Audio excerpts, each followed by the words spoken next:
नमस्कार, बहुत स्वागत है आप सभी का। मैं हूं आपके साथ नैना यादव, लेकर हाजिर हूं हमारा खास शो पूछता है इंडिया। और आज बात हम कर रहे हैं दिल्ली के लाल किले में हुए ब्लास्ट के पाकिस्तान से कनेक्शन की। हम ऐसा क्यों कह रहे हैं? क्योंकि ऐसे तमाम बड़े सबूत मिले जो कि इस पूरे ब्लास्ट मामले में कहीं ना कहीं पाकिस्तान को कनेक्ट करते हैं। दिल्ली में लाल किले के पास में ब्लास्ट हुआ, जांच एजेंसी ने कार्रवाई शुरू की, ताबड़तोड़ छापेमारी की गई। एक एक करके कई आरोपी सलाखों के पीछे जा चुके हैं और उनसे पूछताछ भी लगातार की जा रही है। और पूछताछ में कई बड़े, कई अहम, कई चौंकाने वाले खुलासे हुए हैं। सूत्रों की माने तो आरोपी जैश ए मोहम्मद से जुड़े हो सकते हैं। जी हां, जैश ए मोहम्मद वही आतंकी संगठन जिसने लगातार कई बड़ी घटनाओं को, कई बड़ी वारदातों को हिंदुस्तान में अंजाम दिया, कई बड़ी साजिशें रची। हाफिज सईद से जुड़ा हुआ नाम। जानकारी है कि दिल्ली ब्लास्ट के मामले में डॉक्टर शाहीन शाहिद को जांच एजेंसी ने गिरफ्तार किया और बताया जा रहा है कि डॉक्टर शाहीन शाहिद ही वो महिला थी जो जैश ए मोहम्मद की महिला विंग से जुड़ी थी। दरअसल जैश ए मोहम्मद ने जमात उल मोमिनात के नाम से एक महिला विंग बनाई और डॉक्टर शाहीन शाहिद इसी विंग के लिए महिला आतंकियों की भर्तियां करती थी।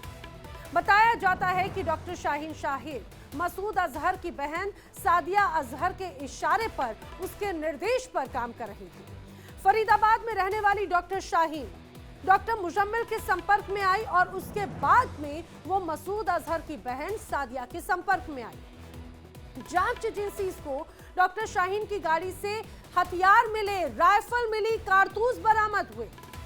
अब आपको यह भी मैं बताती हूं कि पाकिस्तान से एक और कनेक्शन किस रूप में इस पूरे धमाके का एस्टैब्लिश होता है। दरअसल जांच एजेंसी ने इस पूरे मामले में डॉक्टर मुजम्मिल को अरेस्ट किया।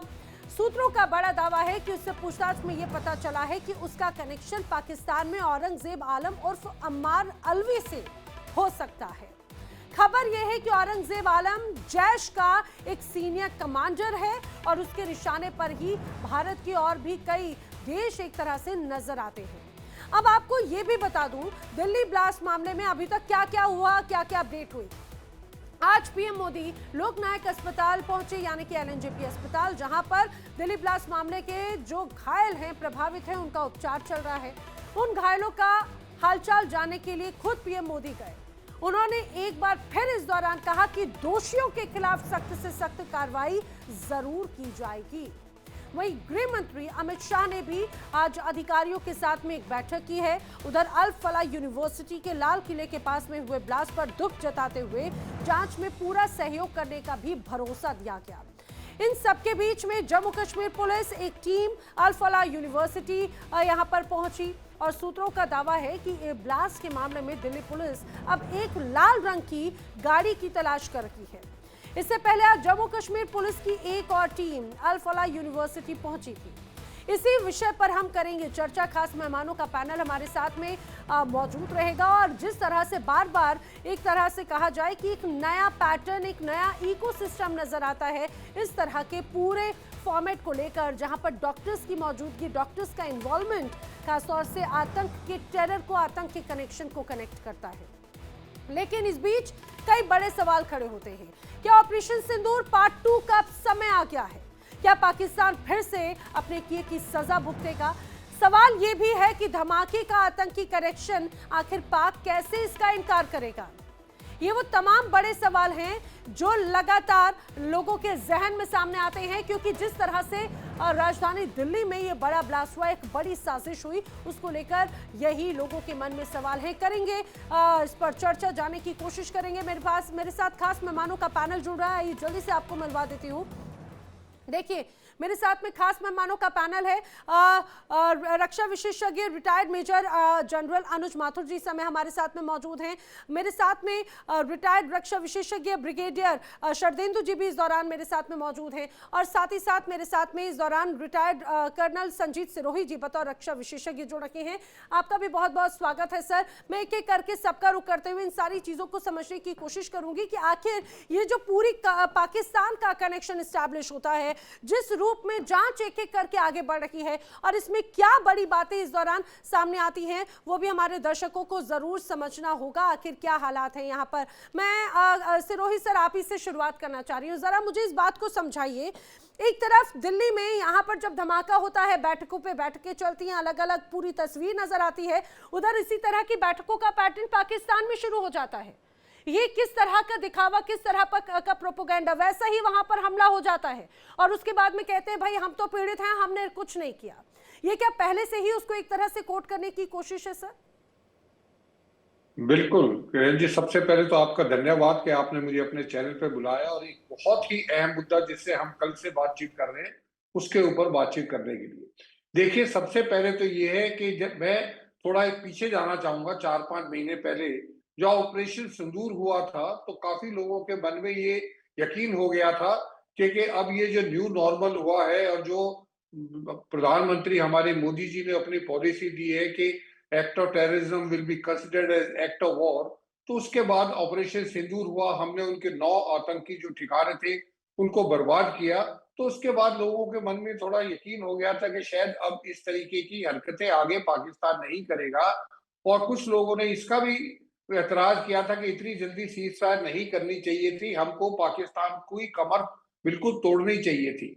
लेकिन उसके बावजूद भी आप देखिए, इतना होने के बाद भी 5 महीने बाद जो है ये लाल किले के ऊपर जो ये हादसा हुआ, ये तो एक ट्रेलर था। ये किस्मत भारत के लोगों की अच्छी थी कि सिर्फ थोड़ा सा एक्सप्लोजिव था जिसमें 12-13 लोग जो मरे उनका बड़ा दुख है। लेकिन ये जो है, जो डैमेज है ये बहुत कम हुआ है।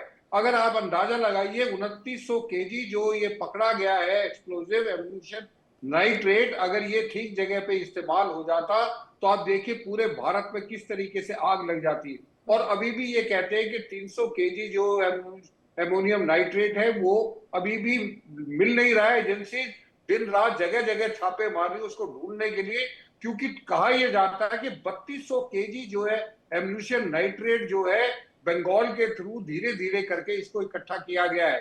अब ये खबरें कितनी पुख्ता है कितनी नहीं है ये तो इंटेलिजेंस एजेंसी बताएगी, लेकिन जो मीडिया से पता चल रहा है। अब आपका सवाल है कि जो पाकिस्तान में भी ये कल इस्लामाबाद में जो है कार का ही विस्फोट हुआ है, जिस तरीके से आगर लाल किले पे हुआ और उसके बाद वहां पे बैठकों का दौर वहां पे कल से ही शुरू है, तो जाहिर बात है कि वहां पे पैनिक होना भी चाहिए। जी भारत के साथ अगर इस तरह की हरकत की जाएगी तो पाकिस्तान में पैनिक होना चाहिए। और ये जो मेरा ये मानना है, ये मेरी निजी राय है कि ये जो विस्फोट किया गया है ये प्री प्लान विस्फोट था।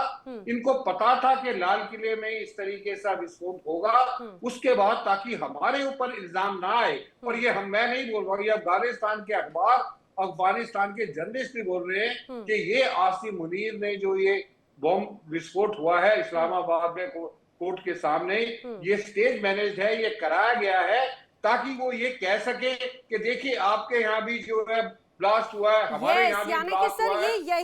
ये प्री प्लान तो था, लेकिन और यही एक वजह है कि पाकिस्तान में भी इसको लेकर बड़ी हलचल है। मैं जल्दी से एक बार माथुर सर का रुख करना चाह रही हूँ।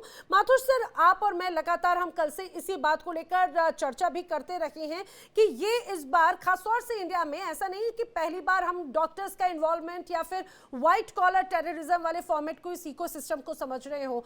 ISIS का भी मॉड्यूल इसी तरह से रहा है, कभी वो IT इंजीनियर्स को, कभी रिसर्चर्स को, कभी MBA पर्सन्स को, या फिर एक एलीट क्लास को वो टारगेट करते हैं रेडिकलाइजेशन के लिए। सर, ये वाला पैटर्न इस बार पाकिस्तान की तरफ से एक अलग परिभाषा यहां पर सेट करने की कोशिश की जा रही है। कैसे पाकिस्तान इसमें कनेक्ट होता हुआ नजर आता है? जय हिंद नैना। देखिए, पाकिस्तान इसमें कनेक्ट होता हुआ नजर आता है। इस प्रश्न को जवाब देने की आवश्यकता नहीं है। न केवल इसमें जितने भी टेरर एक्ट्स हो रहे हैं शायद पूरी दुनिया में और डेफिनेटली इस पूरे रीजन में, उसमें पाकिस्तान का हाथ है, इसमें कोई संशय नहीं है।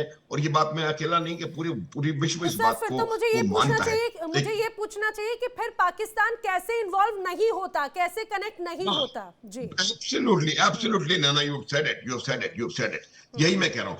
अब मैं आपको बताता हूं। देखिए, पाकिस्तान की सबसे बड़ी समस्या पाकिस्तान की यही है, ये जो अभी हम थोड़ी देर पहले बात कर रहे थे, कर्नल संजीत ने कहा आपको, पाकिस्तान एक इतना घटिया देश है कि वो ये जो ब्लास्ट इस्लामाबाद में हुआ है, या तो ये है ही नहीं और कुछ उन्होंने 2 फोटो यहाँ की निकाल के 4 फोटो वहां के निकाल के और पूरा झूठ बोल रहे हैं, और या फिर वो खुद इस बात को करवा सकते हैं ताकि वो एक विक्टिम कार्ड खेल सकें। लेकिन ये भी पूरी दुनिया को पता है कि वो ये बात उनके कौन किसके पीछे किस प्रकार से लेकिन है। अनुज सर, ये तो हाँ, बड़े ये तो चीटिंग भी वो बड़े ऐसे तरीके से और ऐसे वाक्य में कर रहे हैं कि दुनिया कोई मानेगी भी नहीं। देखिए वहां पे भी फिदायीन हमला बता देते हैं, वहां पर भी करीब 10 से 12 लोगों की मौत बता देते हैं, वहां पर भी इतने लोगों को घायल बता देते हैं। मैं नैना एक बात बताऊं, एक्सेप्ट द कार नंबर, बाकी पूरी की पूरी कहानी जो की जो है, 12 इंजर्ड 12 किल्ड, ये यहाँ पर चलती गाड़ी में वो पीछे जो का यो पिछले कई महीनों से कई स्थानों पर पूरा का पूरा हमारा स्क्रिप्ट लेकर के उसको जक्सटपोज करने की कोशिश कर रहे हैं अपनी तरफ। इनको सर, एक कुछ और बात भी में सॉरी बीच में ही ऐड कर रही हूं सर, कॉपी इस रूप में कि इसके पहले पाकिस्तान में जो धमाके हुए उनके नेता मंत्री कभी इतने इन्वॉल्व नहीं होते थे, लेकिन इस बार हुए। जैसे भारत के गृह मंत्री अमित शाह जाते हैं मौके पर, घायलों से प्रभावित वहां पे अस्पताल भी पहुंचते हैं, इसके पहले पाकिस्तान में नहीं हुआ, लेकिन इस बार उन्होंने वो किया है। वो भी नाटक है। लेकिन मैं इतना बताना चाहता हूँ नैना, नकल में भी अकल की थोड़ी आवश्यकता होती है, जो कि इन लोगों के पास है नहीं। पाकिस्तान जो है एक बहुत ही घटिया किस्म का मुल्क है, मेरे को इसमें कोई संशय नहीं है ये कहने में। और ये जब भारत से अलग हुआ था तो शायद इसीलिए अलग हुआ था कि वो एक सड़ा गला हिस्सा था, उसको हमने सर्जरी से हटा के साथ बाहर निकाल दिया। अब जहां तक सवाल इस मॉड्यूल का है, देखिए मैं आपको एक बात बताता हूं कि ये जो व्हाइट कॉलर लोगों को टेरर मॉड्यूल में शामिल करने का है, ये कोई नई बात नहीं है। ये इन लोगों को किसी को रेडिकलाइज करना, किसी को इस कदर ब्रेन वॉश करना कि वो अब खुद आत्मघात करने पर आमादा हो जाए, इसमें समय लगता है। It can not be done overnight. तो ये जो चीजें हैं, मैं 2-3 इश्यूज रेज करना चाहता हूं। पहली बात ये है, जो हमारे जो बच्चे बाहर पढ़ने जाते हैं, खास करके शत्रु देशों में, तुर्की में हमारे बच्चे पढ़ने जा रहे हैं, बांग्लादेश में पढ़ने जा रहे हैं, पाकिस्तान में हमारे बच्चे पढ़ने जा रहे हैं, ये लोग वहां से रेडिकलाइज होकर के आते हैं, मुझे इसमें कोई संदेह नहीं है। पहली बात। दूसरी बात ये होती है कि जब इस प्रकार से कोई आपको अगर शक है, तो हमें एक सिस्टम यहाँ पर निकालना पड़ेगा, एक तरीका करना पड़ेगा जिससे कि इनके ऊपर सम काइंड ऑफ कोई इनके ऊपर नजर रखी जा सके। दूसरी बात, एक जो इकोसिस्टम इन्होंने भारत देश में पूरे में फैला रखा है, ये अभी से नहीं है। ये जब इन्होंने theory of bleeding India by 1000 cuts, तब से भी नहीं है। ये 47 से इसी बात पर चल रहे हैं। इनका एक यूनिपॉइंट एजेंडा है, unipoint agenda to remove India as a threat. उसके अलावा ये देश कुछ सोच नहीं सकता, और यही वजह है उसकी आज अर्थव्यवस्था बिल्कुल खत्म होने की कगार पे है, क्योंकि वो हमेशा सिर्फ एक बात करते रहे हैं कि भारत को कैसे नीचे दिखाया जाए, भारत में कैसे आतंक फैलाया जाए, और यही कारण है कि वो कुछ और करने में सक्षम हो नहीं पाए। अभी भी वो इन्फिल्ट्रेशन कर रहे हैं और हम चंद्रमा के साउथ पोल पर हैं। खैर, कंपैरिजन करने की अभी बात नहीं कर रहा हूं मैं। अब जहां तक सवाल इस प्रकार के टेरर मॉड्यूल का है, आज की तारीख में व्हेन यू हैव इतना टेक्नोलॉजिकल एडवांसमेंट हो चुका है, किसी भी प्रकार के मॉड्यूल में आपको इंटरनेशनल इन्वॉल्वमेंट कहीं ना कहीं देखने को आ सकता है। ऐसी जगह से इसको ऑपरेट किया जा सकता है ताकि आप अपना इसमें डायरेक्ट इन्वॉल्वमेंट ना दिखा करके और ये कहें कि भाई ये तो वहां से ऑपरेट हो रहा है, यहाँ से हो रहा है।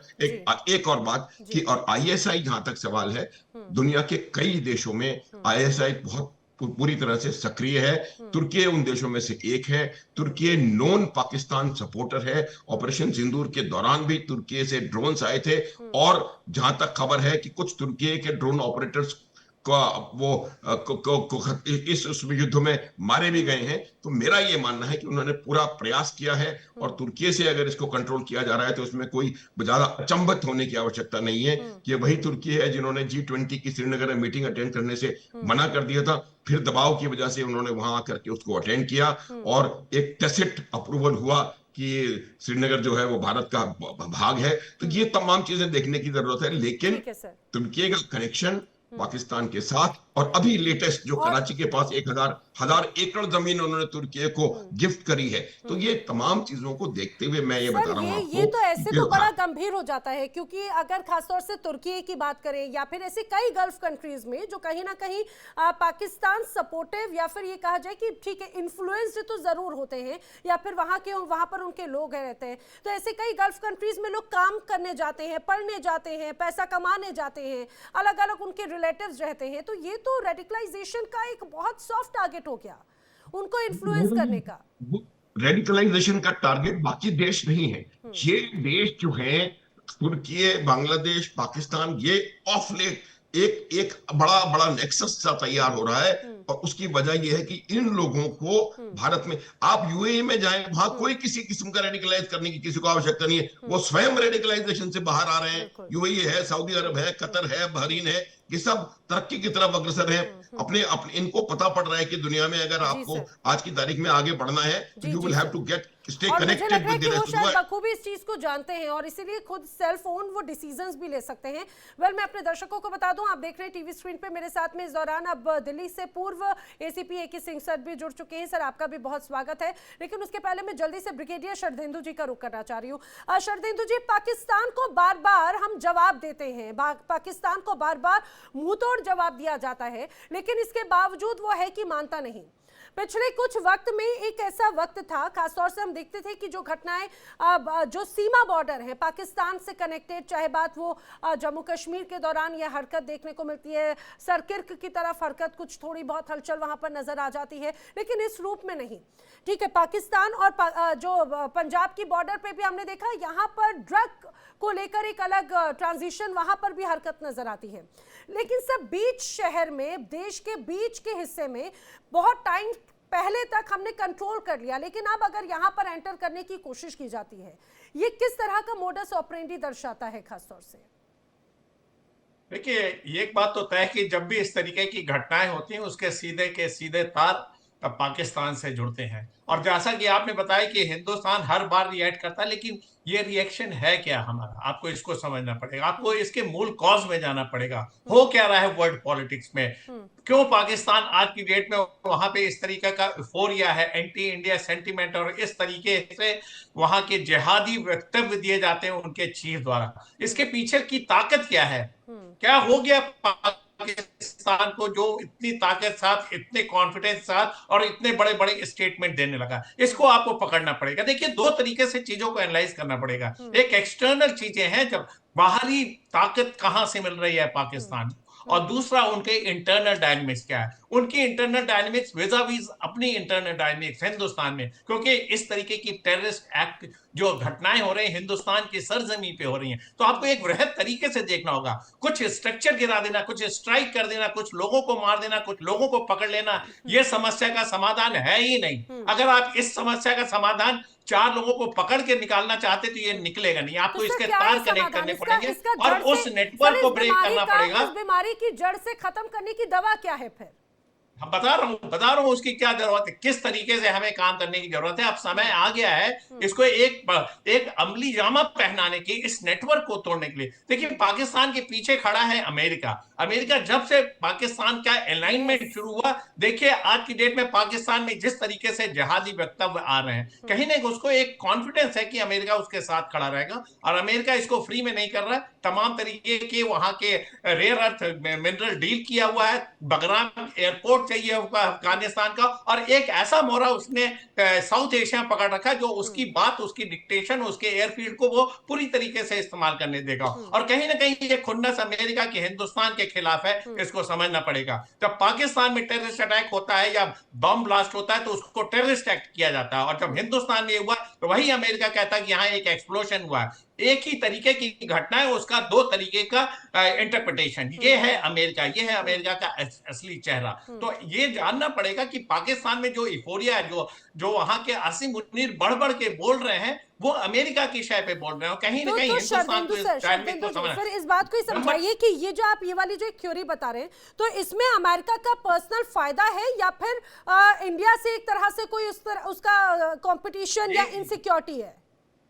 देखिए, अमेरिका इस रीजन को पूरी तरीके से अपने कब्जे में रखना चाह रहा है। अगर आप देखेंगे पाकिस्तान, नेपाल, बांग्लादेश, श्रीलंका, मालदीव, हर जगह उसने टर्मोइल क्रिएट कर रखा, हर जगह उसने कहीं ना कहीं अपने ऐसे वहां पे व्यवस्था बना रखी जो कि उसके फेवर में आती जा रही है।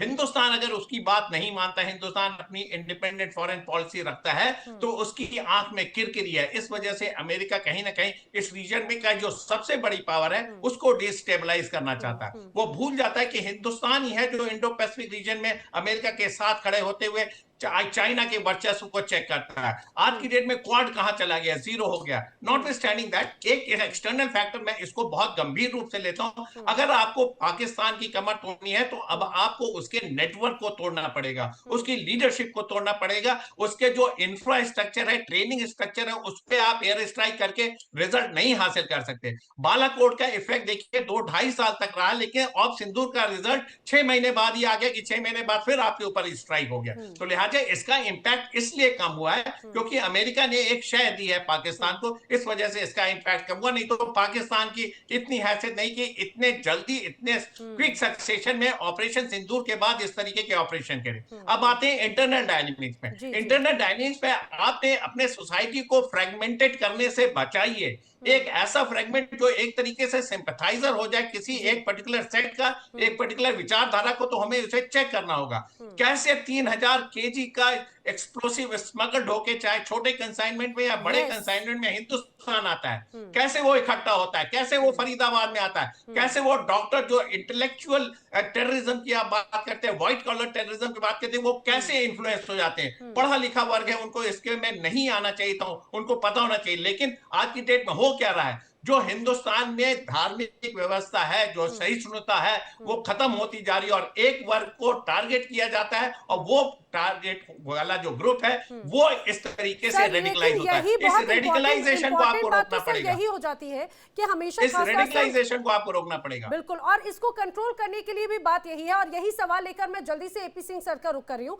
एपी सिंह जी, इसमें कोई शक नहीं कि खासतौर से हमने किसी बड़े धमाके को होने से पहले ही कंट्रोल किया। इसमें कोई शक नहीं कि जगह जगह छापेमारी करके हमने उन सारी चीजों की जब्ती की, बरामदगी की जो देश विरोधी रहे या फिर वो ऐसे तत्व जो देश विरोध की ताकतों को और भी ज्यादा मजबूत करते हैं। लेकिन एक बड़ी बात जो शरदेंदु जी कह रहे हैं कि भारत की इतनी चौकसी के बावजूद अगर इस रूप में इस तरह के ये कहा जाए डेटोनेटर्स या इस तरह के ज्वलंत पदार्थ, यहाँ पे हथियार अगर राजधानी दिल्ली में अंदर आए तो आए कैसे? क्या वो कोई सिक्योरिटी ब्रीच है या फिर वो कहीं पे कोई लूप होल है जिससे भांप चुके ये इस तरह के व्हाइट कॉलर टेररिज्म की इकोसिस्टम के पर्संस? नहीं, सिक्योरिटी ब्रीच इसको कंप्लीटली हम नहीं कह सकते हैं। आप ये देखिए ना कि पॉजिटिव एंगल देखिए इस सारे हादसे का, कि हमारी सुरक्षा एजेंसी, हमारी इंटेलिजेंस सर्विसेज ऑलरेडी पहले से बहुत ज्यादा एक्टिव थी। अदरवाइज यहाँ तक हम नहीं पहुंच पाते। ये कंक्लूड हो चुका है कि दिल्ली का जो ब्लास्ट है ये पैनिक अटैक है। The target was somewhere else. It means ये इनको पता चल गया था कि हमारा मॉड्यूल बर्स्ट होने वाला है। उसका आफ्टर इफेक्ट क्या है, ये अचानक सडन ब्लास्ट हो गया। मेरा कंसर्न अब जो है, जो मैं सोच रहा हूँ, शायद सारे पैनलिस्ट मेरे से एग्री करेंगे, जो बातें निकल के सामने आ रही है कि हिंदुस्तान की तमाम मेजर धार्मिक स्थलों को निशाना बनाया जाना इनका मेन मकसद था, जो कि हमने बस्ट कर दिया। It's a very big achievement जो हमारे सिक्योरिटी एजेंसी ने किया है। अब हमें ये देखना पड़ेगा, हर ऐसे हमारे बिग एस्टेब्लिशमेंट और रिलीजियस हैं, उनको हमें ऑडिट करके प्रॉपर सिक्योरिटी अरेंजमेंट करना बहुत जरूरी है।